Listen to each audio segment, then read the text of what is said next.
ಎಲ್ಲರಿಗೂ ಸಾವಿರ ಪ್ರಣಾಮಗಳು.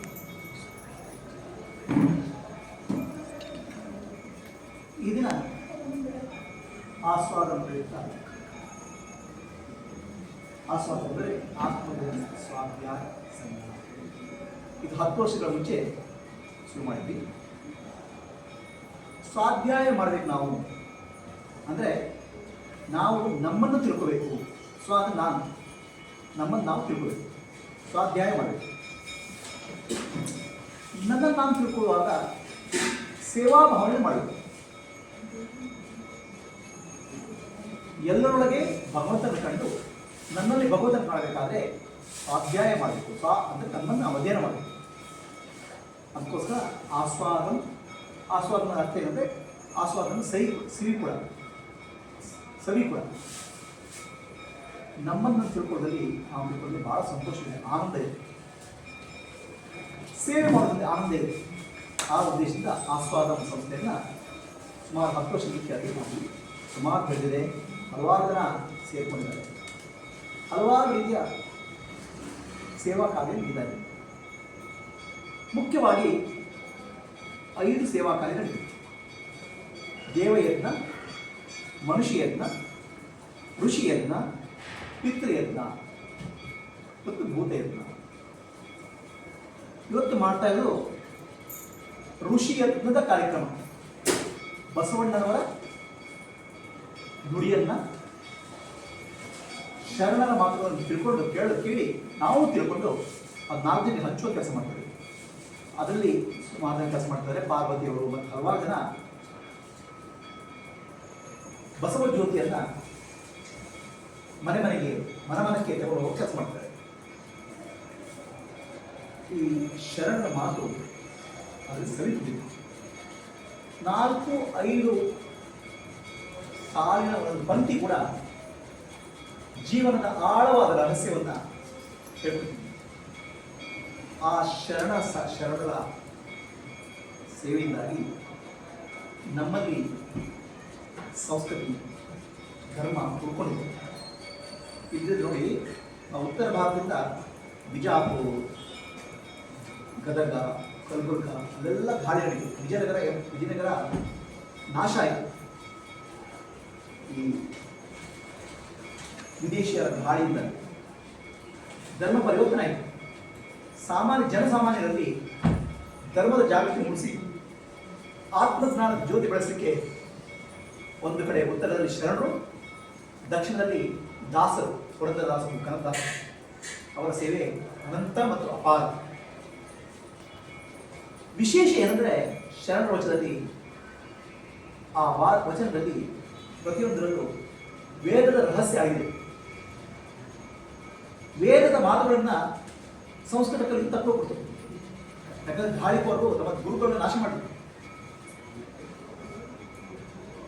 ವೇದಾಧ್ಯಯನ ಮಾಡೋಕ್ಕಾಗೋದಿಲ್ಲ, ದೇವಸ್ಥಾನಗಳು ನಾಶ ಆಗುವುದು.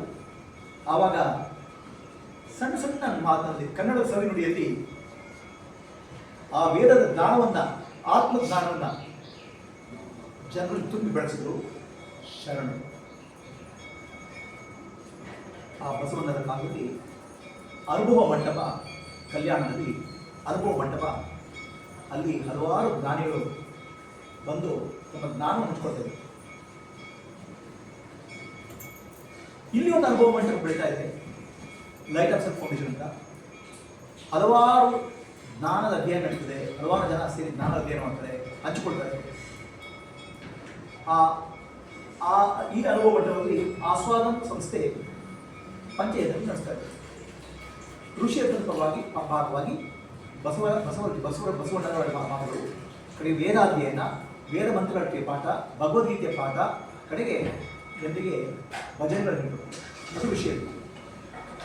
ಮನುಷ್ಯ ಪರವಾಗಿ ಹಲವಾರು ಕಡೆ ಹೋಗಿ ಸೇವೆ ಮಾಡ್ತಿದೆ. ಅದರೊಂದು ಮುಖ್ಯವಾದ ಸೇವೆಯನ್ನು ಈಗ ಶುರು ಮಾಡ್ತಾರೆ. ಮುಖ್ಯವಾದ ಸೇವೆ ಏನಂದರೆ ಹೆಣ್ಣು ಮಕ್ಕಳಿಗೆ ಆತ್ಮಜ್ಞಾನದ ವಿದ್ಯಾಭ್ಯಾಸ. ಗಂಡು ಮಕ್ಕಳಿಗೆ ಏನಿದೆ ಉಪನಯನ ಅಂತಿದೆ. ಹೆಣ್ಣು ಮಕ್ಕಳಿಗೂ ಇತ್ತು, ಮುಂಚೆ ಗಂಡು ಮಕ್ಕಳಿಗೂ ಇತ್ತು. ಅದೇನಾಯಿತು, ಈ ವಿದೇಶಿಯರ ದಾಳಿಯ ಕಾಲದಲ್ಲಿ ಹೆಣ್ಣು ಮಕ್ಕಳ ಜೀವನ ಬಹಳ ಕಷ್ಟ ಆಯಿತು. ಮನೆಯಿಂದ ಹೊರಗೋದು ಕಷ್ಟ ಆಯ್ತು. ವಿದ್ಯಾಭ್ಯಾಸ ಇತ್ತು.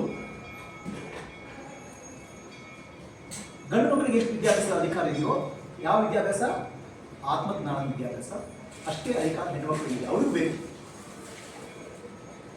ಹೆಣ್ಣು ಮಕ್ಕಳಲ್ಲಿ ಆತ್ಮಜ್ಞಾನ ಬಂದಾಗ ಆತ್ಮವಿಶ್ವಾಸ ಬರ್ತದೆ. ಆತ್ಮವಿಶ್ವಾಸ ಬಂದಾಗ ಶಕ್ತಿ ಬರ್ತದೆ. ಅದಕ್ಕೆ ಬಲಂ ಬಲಂ ಬ್ರಹ್ಮ ಬಲಂ ಬ್ರಹ್ಮ ತೇಜೋ ಬಲಂ ಅಂತ ಹೇಳ್ತಾರೆ. ನಮ್ಮಲ್ಲಿ ಭಗವಂತನ ಬಲ ಬಂದಾಗ ಶಕ್ತಿ ಬರ್ತದೆ. ಆ ಶಕ್ತಿ ಪ್ರತಿಯೊಬ್ಬ ಹೆಣ್ಣು ಮಕ್ಕಳು ಬೆಳೆಸಬೇಕು. ಆ ಶಕ್ತಿ ಬೆಳೆಸಬೇಕಾದ್ರೆ ಏನು ಮಾಡಬೇಕು? ಹೆಣ್ಣು ಮಕ್ಕಳಲ್ಲಿ ದೈವಿ ಶಕ್ತಿ ಇದೆ, ಎಲ್ಲರೂ ಇದೆ, ಗಂಡು ಮಕ್ಕಳಿದೆ, ಹೆಣ್ಣು ಮಕ್ಕಳಿದೆ. ದೈವಿ ಶಕ್ತಿ ಏನು? 3 ರೀತಿಯ ಶಕ್ತಿಗಳಿದ್ದಾವೆ: ಲಕ್ಷ್ಮೀ ಶಕ್ತಿ, ದುರ್ಗಾ ಶಕ್ತಿ ಮತ್ತು ಸರಸ್ವತಿ ಶಕ್ತಿ ಅಂತ. ನಮ್ಮ ನಾಭಿಯ ಭಾಗದ ಹೊಟ್ಟೆಯ ಭಾಗದಲ್ಲಿ ದುರ್ಗಾ ಶಕ್ತಿ ಇದೆ, ದುರ್ಗಾದೇವಿ ಇದ್ದಾರೆ. ನಮ್ಮ ಹೃದಯ ಭಾಗದಲ್ಲಿ ಲಕ್ಷ್ಮೀ ದೇವಿ ಇದ್ದಾರೆ. ನಮ್ಮ ಆಜ್ಞಾಚಕ್ರದಲ್ಲಿ ಸರಸ್ವತಿ ದೇವಿ ಇದ್ದಾರೆ. ಈ 3 ಶಕ್ತಿಗಳು ಆವಾಗ ಆ ವ್ಯಕ್ತಿ ಒಬ್ಬ ಶಕ್ತಿ ಆಗ್ತದೆ. ಆ ಶಕ್ತಿ ಪ್ರತಿ ಮೂಡಿರಬೇಕು, ಶಕ್ತಿ ಬೆಳಬೇಕು. ಇದನ್ನ ಹೆಣ್ಣು ಮಕ್ಕಳಿಗೆ ಮುಖ್ಯವಾಗಿ, ಗಂಡು ಮಕ್ಕಳಿಗೆ ಕೂಡ ಇದನ್ನ ಮಾಡಲಿಕ್ಕೆ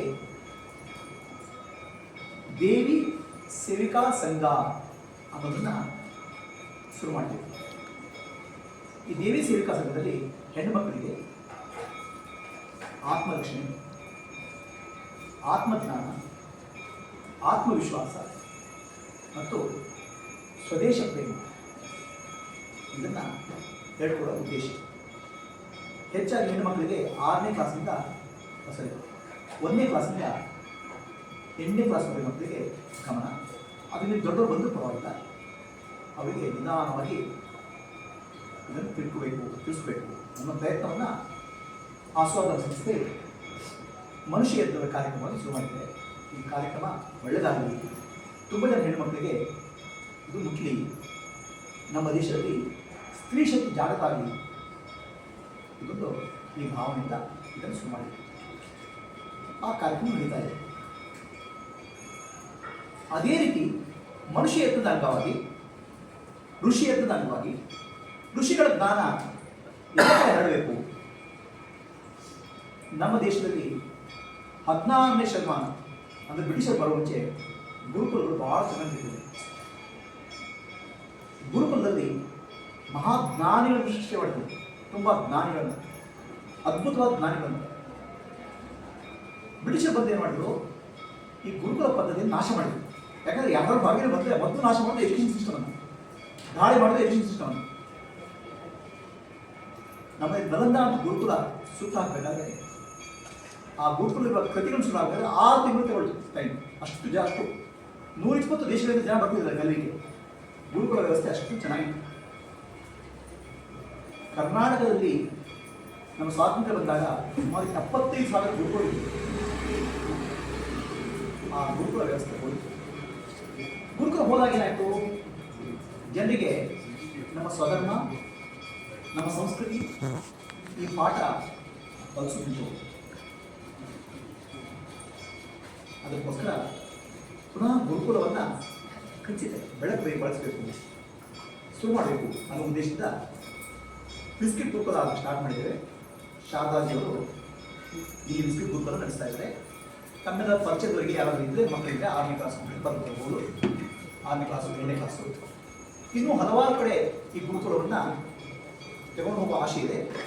ಈ ವರ್ಷ ಕಡೆಯ ಪಕ್ಷ 4 ಕಡೆ ಗುರುಕುಲ ಬೆಳೀತದೆ. ಮುಂದಿನ ವರ್ಷ ಇನ್ನೂ ಜಾಸ್ತಿ ಕಡೆ ಬೆಳೀತದೆ ಅನ್ನೋ ಆಶೆ ಇದೆ. ನನ್ನ ದೃಷ್ಟಿಯಲ್ಲಿ ಕಡೆಯ ಪಕ್ಷ 1 ಲಕ್ಷ ಜನ ಮಕ್ಕಳಿಗೆ ಗುರುಕುಲ ವಿದ್ಯಾಭ್ಯಾಸ ಆಗಬೇಕು ಅನ್ನೋ ಪ್ರಯತ್ನ ನಡೀತಾ ಇದೆ. ಇದರಲ್ಲಿ ಭಗವಂತರ ಶಕ್ತಿ ಉಳಿದಂತೆ ಇದು ಸಾಧ್ಯ ಆಗ್ತದೆ. 1 ಲಕ್ಷ ಏನು ದೊಡ್ಡ ಸಂಖ್ಯೆ ಅಲ್ಲ, ಆಗುತ್ತೆ. ಅದಕ್ಕೋಸ್ಕರ ಬಿಸ್ಕಿಟ್ ಗುರುಕುಲ ಸ್ಥಾಪನೆ ಮಾಡಿ ಇದು ಬಿಸ್ಕಿಟ್ ಗುರುಕುಲಕ್ಕೆ ನಮ್ಮ ಜ್ಞಾನವನ್ನು ಕೊಡಬೇಕು. ವೇದಾಂತ, ಭಗವದ್ಗೀತೆ ಜ್ಞಾನವನ್ನು ಕೊಡಬೇಕು. ಅದನ್ನು ಕೊಡಬೇಕಾದ್ರೆ ನಮ್ಮ ಲೈಂಗಿಕ ಪರಿಷತ್ ಸಮಾವೇಶದಿಂದ ಹಲವಾರು ವರ್ಷದಿಂದ ಹಲವಾರು ಜನ ಕಲಿತಾ ಇದ್ದಾರೆ ವೇದಾಂತ, ಭಗವದ್ಗೀತೆಯನ್ನು.